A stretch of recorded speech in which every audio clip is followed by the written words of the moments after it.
તો વિદ્યાર્થી મિત્રો, મેં ગયા વર્ષે ધોરણ 10 માટે પ્રથમ પરીક્ષા માટે આઈએમપી પેપર મૂક્યા હતા અને એ આઈએમપી પેપરમાંથી કેટલું બધું પૂછાયું તમે લોકો સ્ક્રીન પર જોઈ શકો છો કે મારા એક સબસ્ક્રાઇબર્સને 93.11 પીઆર આવ્યા છે, જેમાં મેથમાં 80માંથી 73 માર્ક્સ આવ્યા છે, સંસ્કૃતમાં 80માંથી 71 માર્ક્સ આવ્યા છે અને સામાજિક વિજ્ઞાનમાં 80માંથી 70 માર્ક્સ આવ્યા. વિદ્યાર્થી મિત્રો, તમને બધાને તો ખબર જ હશે કે 14 ઓક્ટોબર 2024ના રોજથી તમારા લોકોની પ્રથમ પરીક્ષા સ્ટાર્ટ થઈ રહ્યું છે. એના માટે આપણે ધોરણ 10માનું સામાજિક વિજ્ઞાનનું મોસ્ટ આઈએમપી પેપર હું તમને આજના વિડીયોમાં બતાવવાનો છું. જો તમે આ પેપર કરશો ને 101% તમારા લોકોને એક્ઝામમાં સારા એવા માર્ક્સ જોવા મળશે. ઓકે, તો વિદ્યાર્થી મિત્રો, વિડીયોને એન્ડ સુધી જોતા રહેજો. અને વિદ્યાર્થી મિત્રો, બીજી વાત હું તમને કહી દઉં કે દરેક સ્કૂલમાં પેપર અલગ અલગ ટાઈપના આવે છે, એ તો તમને ખબર હશે. ઓકે, હોઈ શકે તમારા લોકોના સ્કૂલમાં એસવીએસના પેપર આવતા હોય છે કે તમારા લોકોના સ્કૂલમાં વિક્રમશિલાના પણ પેપર આવતા હશે અને બની શકે કે તમારા લોકોની સ્કૂલ જાતે પણ પેપર બનાવતી હોય. ઓકે, આ ત્રણેય કન્ડિશનમાં શું કરવાનું છે તે બધું જ હું તમને આજના વિડીયોમાં બતાવવાનો છું. અને ધોરણ 10માનું સામાજિક વિજ્ઞાનનું જે મોસ્ટ આઈએમપી પ્રશ્ન જે તમારા પ્રથમ પરીક્ષા ઓક્ટોબરમાં લેવાનો છે, 14 ઓક્ટોબરથી જે સ્ટાર્ટ થઈ રહ્યું છે, તેના માટે હું મોસ્ટ આઈએમપી પ્રશ્ન લઈને આવી ગયો છું. એટલે કે વિદ્યાર્થી મિત્રો, જો આ આઈએમપી કરશો તો 101% તમારા લોકોના આમાંથી જ પ્રશ્ન જોવા મળવાના છે. ઓકે, તો ચાલો આપણે વિડીયોની શરૂઆત કરીએ. વિડીયો સ્ટાર્ટ કરતા પહેલા હું તમને જણાવ્યું કે પ્રથમ પરીક્ષામાં કેટલા ચેપ્ટર પૂછાવાના છે તેના વિશે તમે જાણી લો. કે જો તમને લોકોને પ્રથમ પરીક્ષામાં 1 થી 5, પછી 8 થી 11, પછી 15, 16, 17 આટલા તમને પ્રથમ પરીક્ષામાં તમને તમારા ચેપ્ટર જોવા મળવાના છે. સૌથી પહેલા આપણે તમને કહી દઉં કે જેટલા પણ આઈએમપી છે તે બધા ખાલી ઓનલી ફોર તમારા ટેક્સ્ટ બુક ના જ આઈએમપી છે. જે તમારા સ્વાધ્યાય હોય છે એના પાછળ જે પ્રશ્ન હોય છે તેના જ આઈએમપી છે, એનું બહારનું કશું નથી. એટલે કે તમને કંઈક બી ટેન્શન કરવાની જરૂર નથી. આ જેટલા પણ પ્રશ્ન છે તે બધા સ્વાધ્યાયના છે, તમને ખાલી સ્વાધ્યાયમાંથી શોધીને લખવાનું છે. ઓકે, બીજી વાત, આની જો ગાઈડ જો તમને ડાઉનલોડ કરવી હોય તો ઉપર આઈ બટન પર આ બાજુ વિડીયો મળી જશે, તો એ વિડીયો જોઈ નાખજો, જેથી શું થશે તમને ઇઝીલી પ્રશ્નના જવાબ પણ મળી જશે. હું તમને જણાવી દઉં કે આ વિડીયોમાં ખાલી ઓનલી ફોર વિભાગ ડી અને વિભાગ સી ના હું આઈએમપી આપવાનું છું. ઓકે, તો વિભાગ ડી તમારા 4 ગુણનું હોય છે, એટલે કે દરેક પ્રશ્નના 4 ગુણ હોય છે. તો ચાલો આપણે વિડીયોની શરૂઆત કરીએ. સૌથી પહેલો પ્રશ્ન છે કે ભારતનો ઘઉંનો પાક સવિસ્તારમાં વર્ણવો. ઓકે, પછી બીજો પ્રશ્ન જોઈએ, ભારતમાં કૃષિ ક્ષેત્રે આવેલા ટેકનોલોજીક સુધારા જણાવો. પછી ત્રીજો જોઈએ, ભારતમાં કૃષિ ક્ષેત્રે હરિયાળી ક્રાંતિ સર્જાઈ છે એમ સાથી કહી શકાય. ચોથું, ડાંગર ભારતનો સૌથી અગત્યનો પાક સમજાવો. પાંચમું જોઈએ, પ્રાચીન ભારતનું ધાતુ વિદ્યામાં સાધેલી પ્રગતિનું વર્ણન કરો. છઠ્ઠું જોઈએ, પ્રાચીન ભારતના વાસ્તુશાસ્ત્ર વિશે માહિતી આપો. સાતમું જોઈએ, પ્રાચીન ભારતે વૈદ્ય અને શૈલ્ય ચિકિત્સા સાધેલી પ્રગતિ વિશે નોંધ લખો. આઠમું જોઈએ, પ્રાચીન ભારતે ગણિતશાસ્ત્રમાં સાધેલા પ્રગતિ વિશે નોંધ લખો. પછી નવમું જોઈએ, ટૂંક નોંધ લખો. વલ્લભી વિદ્યાપીઠ. ઓકે, તો વિદ્યાર્થી મિત્રો, આ જે વલ્લભી વિદ્યાપીઠ છે, ઓકે, આના હું સ્ટાર કરી દઉં છું કેમ કે આ જે છે બોર્ડ એક્ઝામમાં વારી ઘડી પૂછાયેલો છે, તો તમે આને મિસ ના કરે. તમારા પ્રથમ પરીક્ષામાં વલ્લભી વિદ્યાપીઠ અને તક્ષશિલા વિદ્યાપીઠ, ઓકે, આ બંનેમાંથી એક તો 101% જોવા મળવાના છે, તો આ તો તમે ભૂલતા ના. ઓકે, તો આ તો તમે ખાસ કરજો. પછી 10મું જોઈએ, પ્રાચીન ભારતીય સાહિત્યનો પરિચય આપો.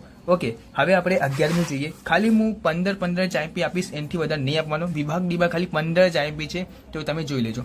11મું, તક્ષશિલા વિદ્યાપીઠ વિશે નોંધ લખો. આ પણ મોસ્ટ આઈએમપી છે. મેં તમને કીધું કે તક્ષશિલા અને વલ્લભી આ બંનેમાંથી કોઈ એક તો 100% તમારા લોકોને પ્રથમ પરીક્ષામાં જોવા મળવાના છે, તો આ બંને તો ખાસ તમે કરી જજો. ઓકે, પછી 12મું જોઈએ, મધ્યકાલીન સાહિત્ય ચર્ચા કરો. 13મું જોઈએ, જો ભારત બેરોજગારી ઘટાડવી છે તો શ્રમિક શક્તિનું યોગ્ય આયોજન શ્રેષ્ઠ થઈ શકે છે, કેવી રીતે સમજાવો. ઓકે, પછી 14મું જોઈએ, ભારતમાં ગરીબી નિવારણ હેઠળ કયા કાર્યક્રમો અમલમાં મૂકવામાં આવ્યા છે તેના ખ્યાલ આપો. પછી 15મું જોઈએ, છેલ્લો પ્રશ્ન, ગરીબી નિવારણ કાર્યક્રમમાં અન્ય કૃષિ ક્ષેત્ર તથા ગ્રામ ભારત ઉદય કાર્યક્રમો હેઠળ સરકારે લીધેલા પગલાઓ વિગતે ચર્ચા કરો. તો વિદ્યાર્થી મિત્રો, આ હતા તમારા લોકોના વિભાગ ડી ના મોસ્ટ આઈએમપી પ્રશ્ન. હવે આપણે વિભાગ સી ના જોઈ લઈએ, જે કે 3 ગુણના હોય છે. ઓકે, જેમાં ટૂંકમાં ઉત્તર લખવાનો હોય છે તે જોઈ લઈએ. ઓકે, તેમાં પહેલું છે કે ભારતના પ્રાકૃતિક વારસા અને સાંસ્કૃતિક વારસા વચ્ચે તફાવત લખો. ઓકે, પછી બીજું છે કે ભારતીય વારસાના જતન અને સંરક્ષણ અંગે આપણી બંધારણીય ફરજો જણાવો. પછી ત્રીજું જોઈએ, ભવાઈ વિશે ટૂંકી માહિતી આપો. અને ચોથું જોઈએ, ભારતની એક પ્રાચીન પ્રજા તરીકે ઓસ્ટ્રેલિયા પ્રજાનો પરિચય આપો. અને પાંચમું, જમીન ધોવાણ અટકાવવાના ઉપાયો જણાવો. છઠ્ઠું જોઈએ, ભારતમાં કાળી જમીન કયા કયા આવેલી છે તેના લક્ષણો જણાવો. ઓકે, તો વિદ્યાર્થી મિત્રો આ જે પ્રશ્ન છે છઠ્ઠો, એ પણ મોસ્ટ આઈએમપી પ્રશ્ન છે, તો આ તો તમે ખાસ કરજો. પછી સાતમું જોઈએ, સંસાધનોનું સંરક્ષણ એટલે શું? સંસાધનનું આયોજન શા માટે અનિવાર્ય છે? તો આ પણ તમારા માટે મોસ્ટ આઈએમપી પ્રશ્ન છે, તો આ પણ કરજો. ભારતના અર્થતંત્રમાં કૃષિ ક્ષેત્રે યોગદાન વર્ણવો. તો વિદ્યાર્થી મિત્રો આ જે 8મો પ્રશ્ન છે તે પણ મોસ્ટ આઈએમપી છે, તે પણ ખાસ કરી જજો. ઓકે, પછી આપણે આગળ જોઈએ. ઓકે, તો આગળ 9મું જોઈએ કે કૃષિ ક્ષેત્રે આવેલા ટેકનોલોજી અને સંસ્થાગત સુધારાની શી અસર થઈ છે. ઓકે, તો વિદ્યાર્થી મિત્રો આ જે પ્રશ્ન છે આ પણ મોસ્ટ આઈએમપી છે, તો આ પણ તમે ખાસ કરી નાખજો. પછી 10મું જોઈએ કે ભારતની કૃષિ યોગદાનમાં જણાવો. ઓકે, પછી 11મું જોઈએ કે બહુહેતુક યોજના મહત્વ જણાવો. પછી આપણે 12મું જોઈએ ભારતના સ્ત્રોતો વિશે માહિતી આપો. પછી 13મું જોઈએ પ્રાચીન ભારતના એક નગર તરીકે ધોળાવીરાનો પરિચય આપો. પછી 14મું જોઈએ નિર્વનીકરણની અસરો જણાવો. ઓકે, 15મું જોઈએ જંગલોની વિનાશની અસરો જણાવો. 16મું જોઈએ વૈશ્વિકીકરણ સાથે કઈ કઈ બાબતો સંકળાય છે. અને 17મું જોઈએ વિશ્વ વેપાર સંગઠનના ધ્યેયો કયા કયા છે, એ ધ્યેયો સિદ્ધ કરવા તે કયા કયા કાર્યો હાથ ધરી રહ્યું છે. પછી 18મું જોઈએ ટૂંક નોંધ લખો ટકાઉ વિકાસ માટેનું વ્યૂહરચના. 19મું જોઈએ ચર્મકામ ભારતની ઘણી જૂની કામગીરી છે તેની સ્પષ્ટતા કરો. તો વિદ્યાર્થી મિત્રો આ જે પ્રશ્ન છે તે પણ મોસ્ટ આઈએમપી છે, તો આ પણ ખાસ કરી નાખજો.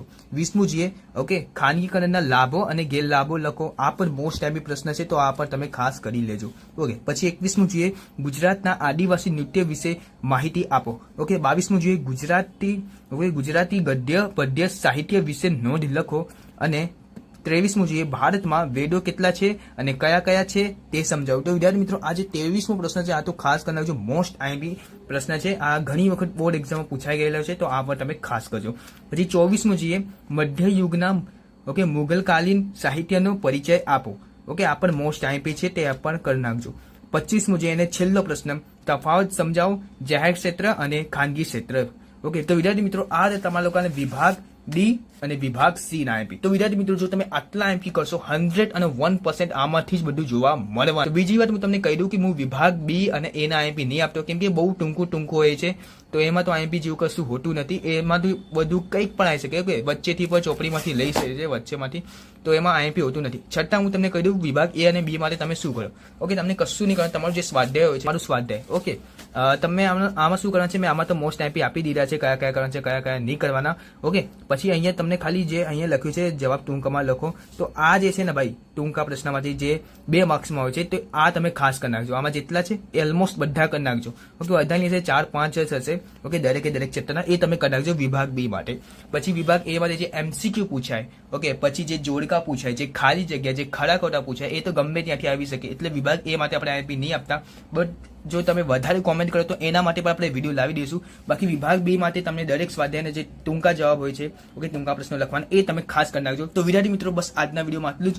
જો વિદ્યાર્થી મિત્રો આપણો વિડીયો ગમ્યો હોય તો વિડીયોને લાઈક કરો, ચેનલ પર ચેનલને સબસ્ક્રાઇબ કરો.